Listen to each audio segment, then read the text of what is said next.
Good evening, everyone. I would like to call this March 1st regular meeting of the Zion City Council to order. Clerk, please call the roll. Commissioner Fisher? Here. Commissioner Fryerson? Here. Commissioner McDowell? Here. Commissioner Holmes? Here. Mayor McKinney? Here. Item number 3, Pledge of Allegiance. Mr. Berman, would you lead us in the Pledge of Allegiance, please? Please join me in pledging allegiance to our flag. I pledge allegiance to the flag of the United States of America and to the republic for which it stands, one nation, under God, indivisible, with liberty and justice for all. Thank you, sir. Thank you.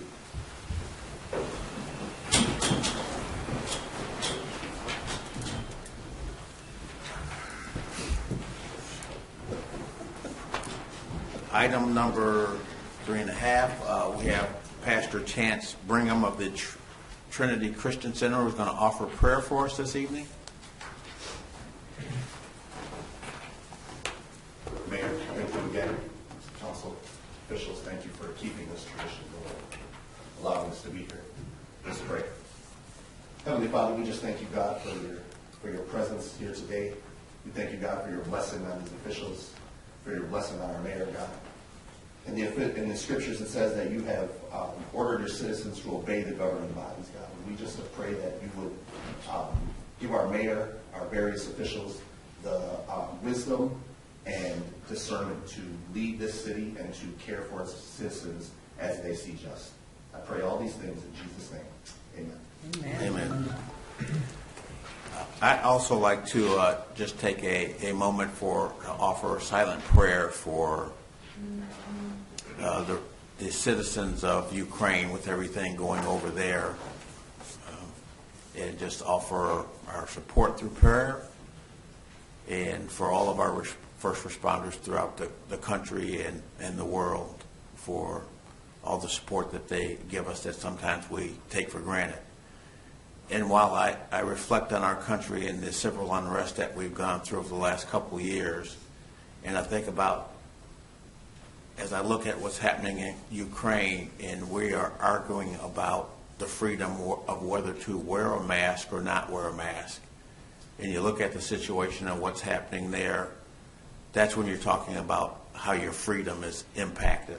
And we have to remember how blessed we are to be able to live in this country, to be able to voice our opinions, and the way our government also tries to care for its residents, whether we all agree or not on those points. So if we have a moment of silence for the people in Ukraine, it'd be much appreciated.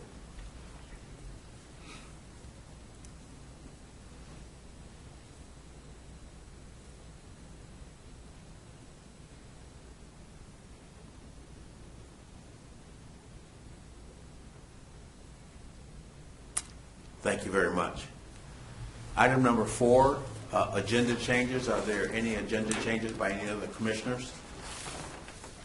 If not, is there a motion to accept the agenda as presented? So moved. Second. Motion by Holmes and second by McDowell. Clerk, please call the roll. Commissioner Fisher? Aye. Commissioner Fryerson? Aye. Commissioner McDowell? Aye. Commissioner Holmes? Aye. Mayor McKinney? Aye, motion carries. Item number 5 is citizens' comments. We have Ken Endress, who lives in Zion and is a representative of the Naval Station. Good to see you again. Happy New Year. Good evening to Mayor and Commissioners. Starting my rounds of the various communities that service our military people at Great Lakes, and just bring Captain Williamson's greetings to you. And again, if there's anything that deals with a sailor in your community, either contact me or Captain Williams and we'll help you out. Or vice versa, if the citizen has a problem here or concern, we'll bring it to you. All right. Thank you very much. Much appreciated. Good to see you again. Mary Lou Hildebrandt. Sir, you already addressed, I was going to say something about the Ukraine and how blessed we are as a nation. All right. Thank you. Read your mind. Yep. Short read, wasn't it? It was a good one. Item number 6, is consent agenda. Approval of minutes of a regular meeting held on February 15th, 2022 at 7 p.m. Approval but not release of closed session minutes of a meeting held on February 15th, 2022 at 7:50 p.m. Is there a motion for the approval of the minutes? So moved. Motion by McDowell, Second. second by Frierson. Clerk, please call the roll. Commissioner Fisher? Aye. Commissioner Fryerson? Aye. Commissioner McDowell? Aye. Commissioner Holmes? Aye. Mayor McKinney? Aye. Motion carries.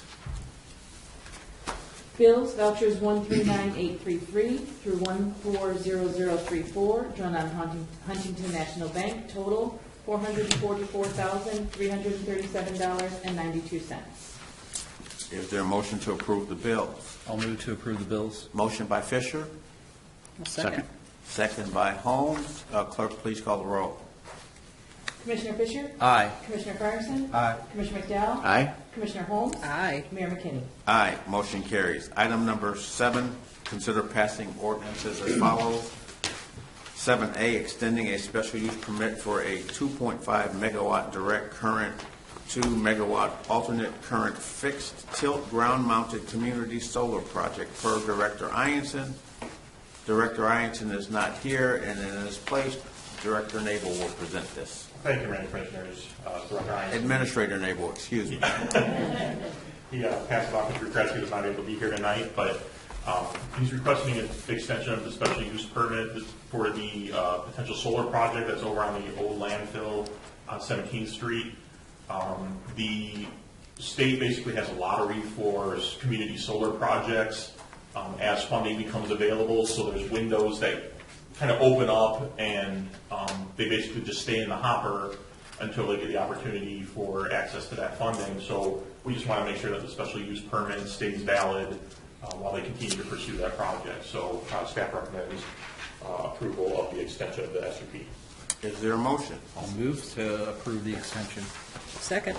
Motion by Fisher, second by Holmes. Any questions? Clerk, please call the roll. Commissioner Fisher? Aye. Commissioner Fryerson? Aye. Commissioner McDowell? Aye. Commissioner Holmes? Aye. Mayor McKinney? Aye. Motion carries. Item 7B, amending Chapter 56 of the Zion Municipal Code pertaining to the liquor control ordinance per Administrator Nabel. Thank you, Mayor and Commissioners. Both B and C, we have some housekeeping matters, but the first one is the Class B liquor license that we have in our code currently that permits retail sale of alcohol for consumption on premises for hotel rooms and meeting rooms, basically room service. A liquor license is not being utilized and was not renewed. Liquor Commission in the past has taken action to request reduction of unused licenses from the books so that somebody was interested. We leave the liquor license in the code, but the number we reduce so that if somebody wanted to apply for that, they would have to come before the Liquor Commission to request the addition of the license and go through the process again. So we're just requesting to reduce that from 1 to 0 for the Liquor Commission. Is there a motion to amend Chapter 56 of the Zion Municipal Code pertaining to liquor control ordinance? So moved. Motion by Holmes, Second. second by McDowell. Any questions, comments? Are we down a hotel, or is there a story behind it's not being renewed? They just didn't renew it for the benefit of room service alcohol consumption. I don't know the business decisions behind that on their behalf, but it just wasn't requested. Any additional questions? Clerk, please call the roll. Commissioner Fisher? Aye. Commissioner Fryerson? Aye. Commissioner McDowell? Aye. Commissioner Holmes? Aye. Mayor McKinney? Aye. Motion carries. Item 7C, amending Chapter 62 of the Zion Municipal Code regarding video gaming per Administrator Nabel. Thank you again, Mayor and Commissioners. Chapter 62 addresses the codes as it relates to video gaming. On my memo, I have 2 items I'm going to take in reverse order based on the action we just took on the Class B, because the gaming portion of our code includes Class B as eligible for video gaming. So since we have none, I want to exclude Class B from Chapter 62 for being eligible for video gaming licenses. But also, Illinois recently passed Public Act 102-0689, which amended the state statutes that allowed for non-home rule municipalities, which would be us, to increase terminal gaming fees, or the fee per terminal from $25 up to $250. That was something that we had no control over. That was set by state statutes when this all came out, that we could charge $25 per terminal. A few years ago, we went through our entire city code and addressed, as part of our deficit, fines, fees, tickets, licenses, all that stuff to increase those to help offset some of our deficit. The $25 per terminal is not something we could adjust up. That was changed recently, and I would recommend that we adopt the $250 per terminal. Most of the businesses are allowed have six terminals, so that'd be $1,200 impact on each of those businesses, to the tune of about $13,000 of additional revenue for the city to try and help reduce our overall deficit. Okay, is there a motion? I'll make that motion. Motion by Frierson, Second. second by Fisher. Questions, comments? Clerk, please call the roll. Commissioner Fisher? Aye. Commissioner Fryerson? Aye. Commissioner McDowell? Aye. Commissioner Holmes? Aye. Mayor McKinney? Aye, motion carries. Item number 8, discussion, authorization, approval. 8A, request approval to purchase new Starcom radios and accessories per Chief Street. Thank you, Mayor. Good evening, everybody. Attached in your packet are two purchase requests which total $108,396.51. This purchase is for new radios and accessories for our firefighters and will be 100% reimbursed by our Joint Emergency Telephone System Board, also known as our JETSB, sometime in May this year. I'm requesting approval of this purchase agreement at the cost listed above, and I'm requesting the City Council recognize this as a single source vendor for this product, and the bid process is not required for this specialized communications equipment. One additional note is, in my haste of recycling a past memo to Council, I didn't delete the Starcom portion of it. Starcom is a specialized type of radio system that the police department uses. These radios we're purchasing aren't Starcom radios. They're just upgrades to the portable radios that our firefighters use. So I just want to point that out for the official record. Okay. Is there a motion to approve the purchase of the new radio? I'll make that motion. Motion by Frierson, Second. second by McDowell. Questions, comments? Clerk, please call the roll. Commissioner Fisher? Aye. Commissioner Fryerson? Aye. Commissioner McDowell? Aye. Commissioner Holmes? Aye. Mayor McKinney? Aye, motion carries. 8B, request permission to fill 3 patrol officer vacancies and request the names of the next 3 qualified candidates from the Police and Fire Commission eligibility list per Chief Barton. Thank you, Mayor and Commissioners.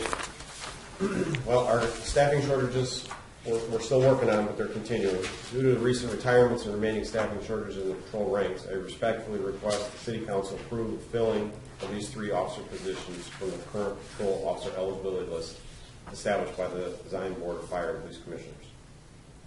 I've previously requested the release of the next eligible candidates from the Board of Fire and Police Commissioners, and if approved, these 2 officers, the first 2 officers, would attend the Police Academy on April 24th, 2022. The last remaining officer will attend the Academy on May 22nd, 2022. The City Administrator and I have discussed the need for the replacement of these positions. The filling of these positions will have no negative impact on our budget, and all officers will have starting salaries at the beginning of the step scale. This will bring the department to 45 sworn officers, if nothing else changes between now and then. All right, is there a motion to approve the hiring of 3 officers? I'll make the motion to approve the hiring of 3 officers. Motion by Frierson, Second. second by Holmes. Questions, comments? Chief, so from a staffing standpoint, you say that 45 sworn officers, is that ideal for your current staffing needs under? It's interesting that you bring this up. Yes. We've had this discussion a lot recently. In fact, it's not. We've been Administrator Nail and I have been going over some stuff and trying to really boil down. The FBI provides a number of officers per 1,000, and they update this every so often. We're actually below what they recommend. I don't have the numbers in front of me. From memory, I'm going to tell you it was, I believe, 2.3 officers, and this is on the average for the whole U.S., but 2.3 officers per 1,000 for a community of this size. If we're right on the, they classify it as groups, we're right on the cusp of group 4 and group 5. We're a group 5 current population size. But if we were to look at group 4, I believe that number was 2.1. For the average. Now that's for the average. They break it down even further in where we're at as far as like the region. We're the Midwest region. If we were to look at the Midwest region, the FBI tells us we should be at 2.0 officers per 1,000, and that would put us at 50 officers, where we're at 45 currently. Okay, thank you. Any additional questions? Clerk, please call the roll. Commissioner Fisher? Aye. Commissioner Fryerson? Aye. Commissioner McDowell? Aye. Commissioner Holmes? Aye. Mayor McKinney? Aye, motion carries. Item number 8C, request approval of a change order to the agreement with Axon Enterprises for body-worn cameras in interview room surveillance cameras per Chief Barton. Thank you, Mayor and Commissioners, again. On October 27th of 2021, Council approved the agreement between Axon Enterprises and the City of Zion for body-worn cameras and interview room surveillance cameras. We were subsequently notified by the business representative for Axon of an oversight on their end. The touchpads, which we thought were included, were not included in the original agreement, and because of their error, Axon is willing to offer us the 3 needed touchpads for the price of 2. I respectfully request the approval of the change order in the amount of $5,592. This purchase will be made for the necessary equipment to operate the interview room surveillance system. Is there a motion to approve the change order? I'll make that motion to approve the change order for the touchpad. Motion by Frierson, Second? second by McDowell. Questions? Comments? Clerk, please call the roll. Commissioner Fisher? Aye. Commissioner Fryerson? Aye. Commissioner McDowell? Aye. Commissioner Holmes? Aye. Mayor McKinney? Aye, motion carries. Item number 8D, request approval of 6 squad cars for fiscal year ending April 30th, 2023 per Administrator Nabel. Thank you, Mayor and Commissioners. As part of this year's budget, we, in the capital fund, we approved $105,000 for the purchase of 3 squad cars. Back when we approved the budget, Chief Barton and I were looking at ways to address our fleet in total. Many of our squad cars, way too many, are in the 120 to 150,000 mile range that we're still utilizing on the streets, and that is much less than ideal. So Chief Barton put together kind of a replacement plan for us to get current over the course of 10 years and get out of the leasing pattern that we've been in. But then we also looked at some other options. We were actually looking at a solution with Enterprise to lease vehicles through them and try and capture market values and rotation. However, after looking at that, it just didn't seem financially feasible versus the original plan that Chief Barton put together. So we went back to that, recently decided that was the best way to go for our needs. It was a good balance between being fiscally responsible with new vehicles all the time versus operationally responsible, making sure we got the squads we need. However, during that time, as you know, supply chains and trying to get vehicles has greatly stretched out.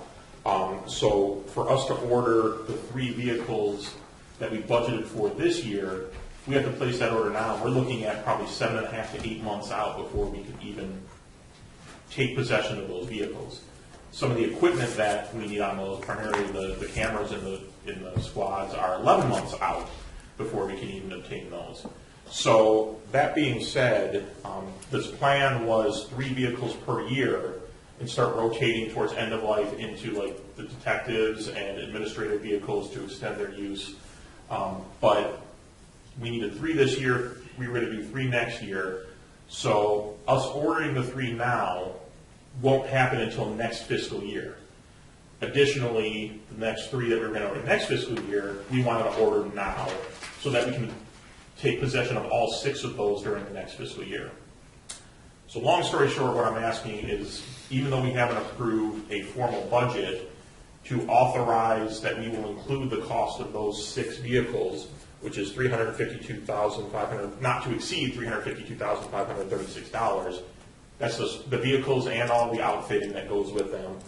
As part of next year's budget, I'll include that when we come back with the budget, but we can't wait for the budget to be approved because we need to order those now because of that delay. So that $105,000 that was approved in the capital projects fund this year will go into the capital projects fund and basically carry over the beginning fund balance. So we'll budget that whole amount next year, but the cash flow impact on the general fund will just be to transfer the differential between the 105 that's already there and the 352 that's needed for the purchase. But we will see a line item in next year's budget of $352,536 in the capital project fund for the purchase of 6 vehicles. A lot of accounting language there. I was going to say, I'm sorry, can you repeat that? No, I'm just He doesn't have cars and he needs them.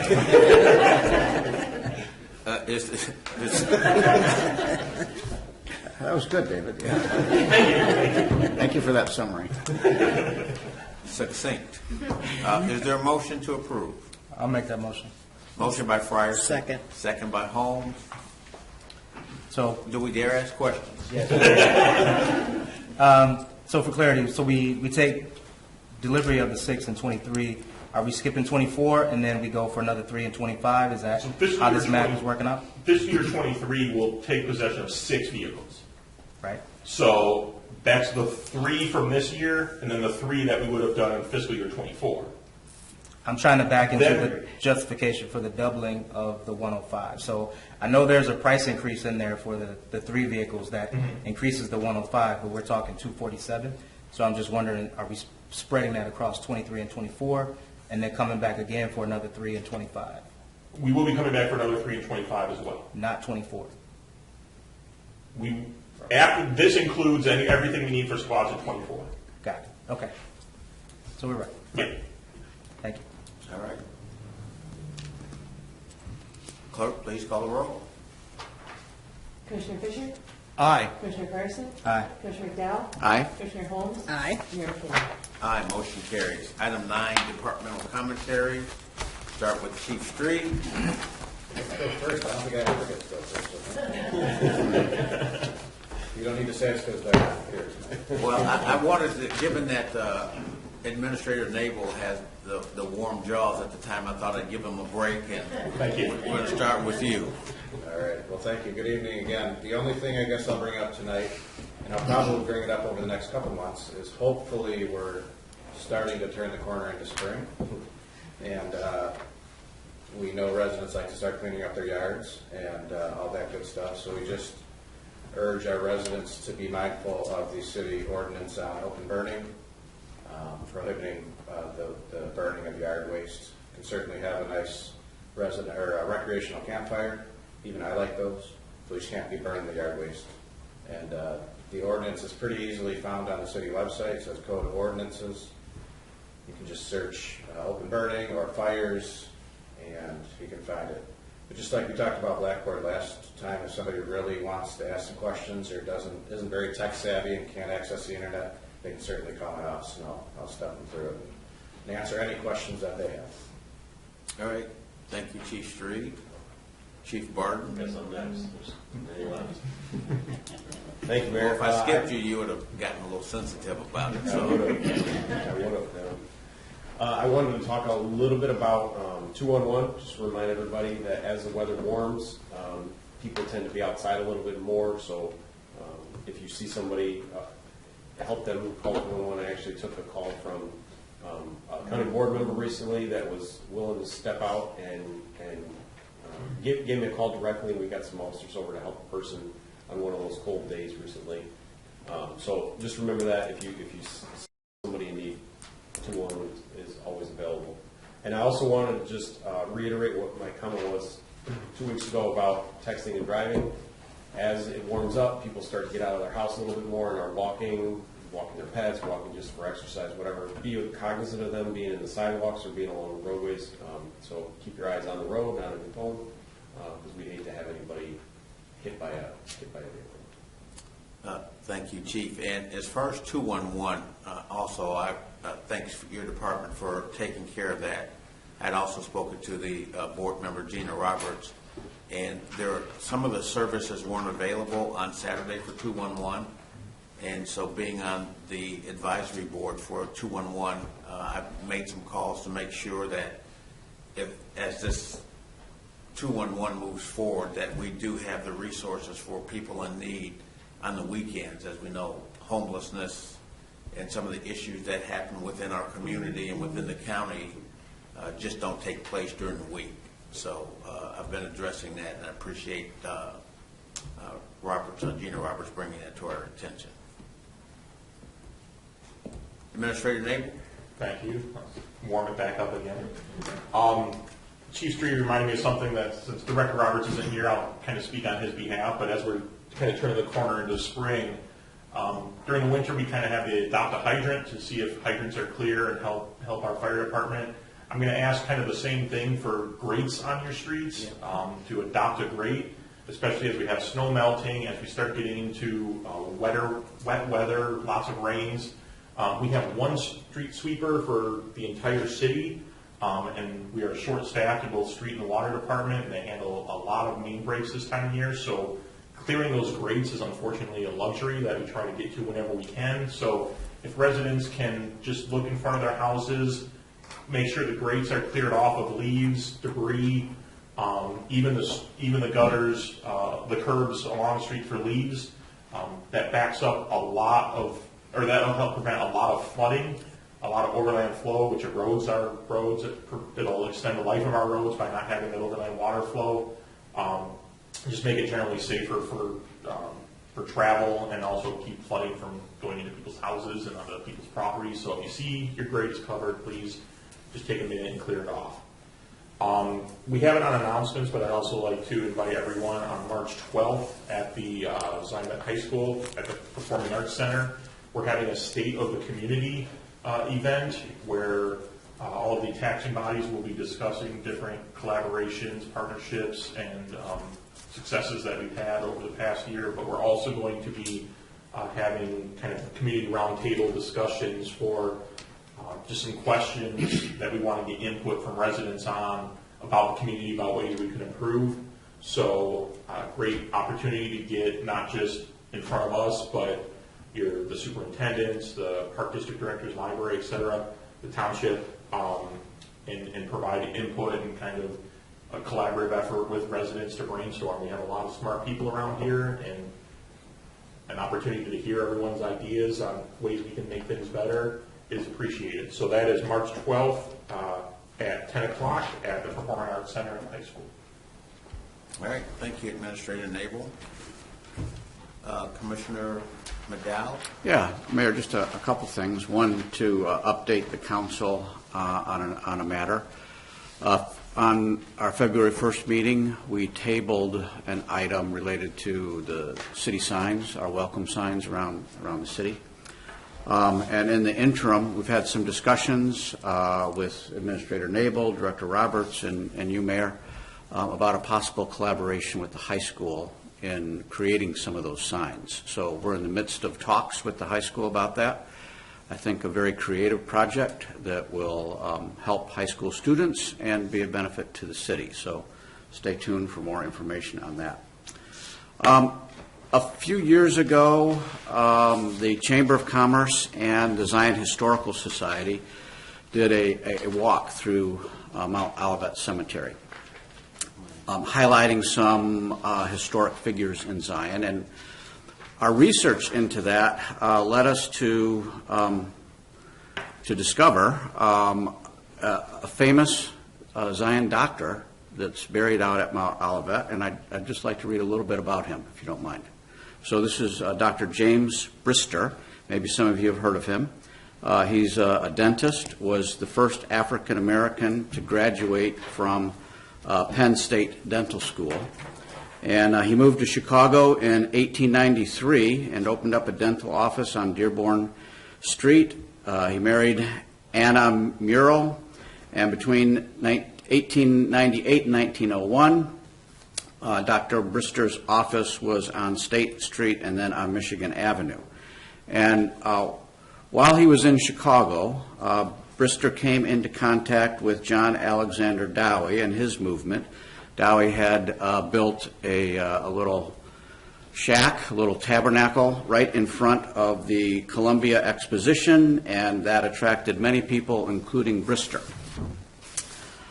About 1903, James Brister moved his family to Zion as part of Dowie's Christian Catholic Church, and by 1905, there were about 2,000 of Zion's 10,000 residents that were African American, South African, or of Caribbean heritage. Possibly the most influential of these African American citizens was the town's first dentist, Dr. Brister. Brister's dental practice was in the Temple Cottage on Sheridan Road, and his family lived on Ezekiel Avenue and later moved to Enoch Avenue. In Zion, you didn't become a leader in the church or hold public office unless Dowie personally chose you. Dowie selected Brister to be a deacon of the church and his wife Anna as a deaconess. Brister was also selected to be a member of Zion City's first council in 1903. So I thought pretty interesting. Very interesting. Part of our history. Thank you for that, Commissioner McDowell. Yeah. Commissioner Frierson, try to follow that one. So no, I don't have anything as rich as that history, but thank you for sharing. Yeah. I just wanted to say thank you to the council and to our administrative staff for continuing to make the investment into the city and the equipment. So one of the things that came to mind was the investment in our interview room. That goes a long way in working with the state's attorney's office and being able to get credible footage over to them, and it makes their job a lot easier in partnering with them. So again, I just wanted to call out the council for, even though in times of tight budgeting, making those smart decisions to make some strategic investments into the city and into the personnel. So thank you. Thank you. I don't have anything for this meeting other than to note that I think we all attended the Black History cultural event at the high school, and Mr. David Osborne was the organizer of that, and we want to thank him for doing that. It's a 30-second. 30 second, and we'll be interested to see how that goes forward. He says he's retiring, so we're going to miss him. Yeah, it was a good great event. It was a very good event. Yeah, it was. Excellent event. Commissioner Hall. I just want to say today is the first day of Women's History Month. I celebrate that with all the women in the room, and I say Happy Women's Month. All right, thank you, Commissioner Holm. You stole my thunder there. Oh. Because I was going to talk about that in National Women's History Month. And what I'd like for anyone that is watching or listening to our city council meeting that are here is if you would submit a list of women. We always get list of people outside of our community that have done great things. But I like to always look back and take a look at the list of women that have done things in our community and continue to do things in our community. And I had a couple of people in mind. Betty Sanford, who was the husband of James Sanford, who was the band director at Zion Benton High School, actually put in the first library in Elmwood School. And I went to school with her son Chick, and she had 3 other sons. And that library was so instrumental in my educational development and the other students at Elmwood School, and it's really never been noted. But there have been so many women that have been an important part of our community. I think we should always honor and remember them. And I think about Carol Capp, who was the wife of my Little League baseball baseball team, Bill Capp, who was just always very supportive. She was so great with all of the kids on the baseball team. She accepted them as her kids, as she told me years later that we were all Christ's children and we were part of her family as well. And I can remember spending time over at their house on Edina for pitching practice. and thinking back during that time in the mid-'60s before the Civil Rights Acts and the Voting Rights Acts had passed, that they were so forward-thinking and inviting me and members of the team to their house and having cookies and milk afterwards, even after I broke out a couple of windows with some wild pitches. Also, Ethel Kent, who was a monumental force at the high school for many years. She was a teacher and administrator there who passed away maybe about 15 years ago. Just a big part, and I think about teachers, Kathy Champagne, and I've talked about Mrs. Taylor, who was an English teacher at Zion Benton High School, and if you ever had her, she certainly did push you to your limits in terms of education. But these are Adeline Geocaris, who was a former mayor, state rep that did so much for our community. And we have such a great history here, and we've had so many people that, while they might not have the recognition worldwide that some people that get the attention, we always have to remember those people and what they've done for our community, and we continue to build on their legacies and moving forward and getting this city, shaping this city the way we think it needs to be shaped, and we're moving in the right direction. So if you have other names, I have a long list of names, but I won't go through them tonight. But just think about that, honoring the women in our lives that have made the difference. And I can always think about honoring my mother, who did so much for me in my training as a young man. In terms of fire hydrants and grates, Dave and Chief stole my thunder on that as well. As a springtime, and if Rich Ianson was here, we'd talk about debris.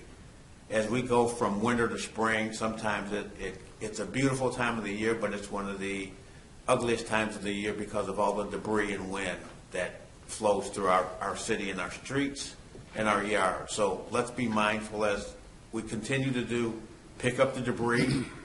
It doesn't have to be yours, but if it's in front of your house, it impacts how your neighborhood looks. It's something that I do on a regular basis.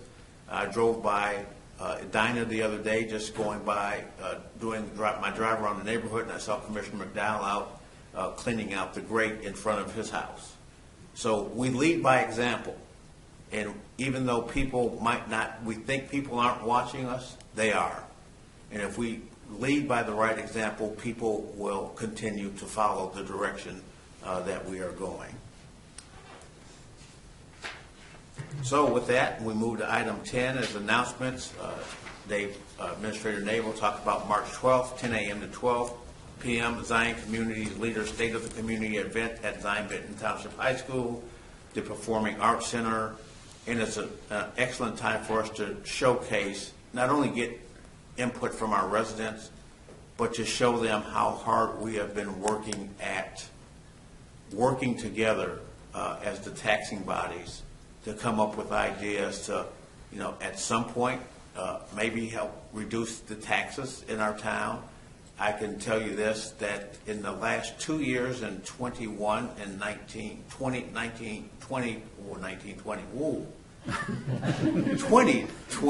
and 2021, that Zion sold for each year 349 houses each year in 2020 and 2021.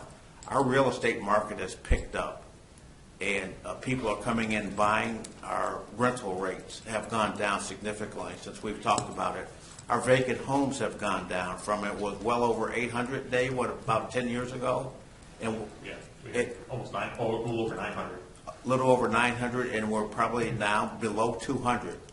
So we're continuing to improve our community with adding households here, homeowners, and of course still continuing to work on businesses. And also, before I forget, Mr. Brimner, I want to thank you for bringing the donuts to our staff members tonight. You've been great in showing appreciation for our department heads, our city employees that work so hard throughout the week to keep our city clean and to help our residents. So thank you very much. Chief Barden ate most of them, but we won't talk about that. I knew it was coming. Yeah. Hard sugar interview. You brought that on yourself. And on March 5th, yes, Mr. I Berman. was told, sir, with no disrespect to the chief's rank or position, that a policeman never met a donut that he did not like. Anyway, moving on to further announcements. March 15th, at 6 p.m., we have a Zion Township Board meeting, and of course, on March 15th, we have a Zion City Council meeting. And on April 6th, it's hard to believe we're talking. April 6th is a Wednesday, it will be April 5th. It'll be April 5th. I was just going to make that correction on here. April 5th is the Zion City Council meeting, and I know everybody says this, and they have kind of these news stories every week. I can't believe it's March. It's what is the day, March 1st today? Mm-hmm. Yeah. But time waits on no man or woman, and we continue to get what we need to get done. So that's April 5th, 7 p.m., Zion City Council meeting. Mary Lou, I was just seeing if you were paying attention. I always pay attention to you. Oh, okay, appreciate it. Item number 11, we're going into closed session pursuant to 5 ILCS 120/2 open meetings for the discussion of file pending and or probable or imminent litigation, collective bargaining, and personnel. So, yes. We can go back there. If you want to stay, remain here until we go through closed session, it's fine. If not, thank you for coming out. Thank you for your participation. Make a motion to go to closed session. Thank you. Second. Clerk, please call the roll. Commissioner Fisher? Aye. Commissioner Fryerson? Aye. Commissioner McDowell? Aye. Commissioner Holmes? Aye. Mayor McKinney? Aye. Into closed session we go. Just so everyone knows, there's no action to be taken.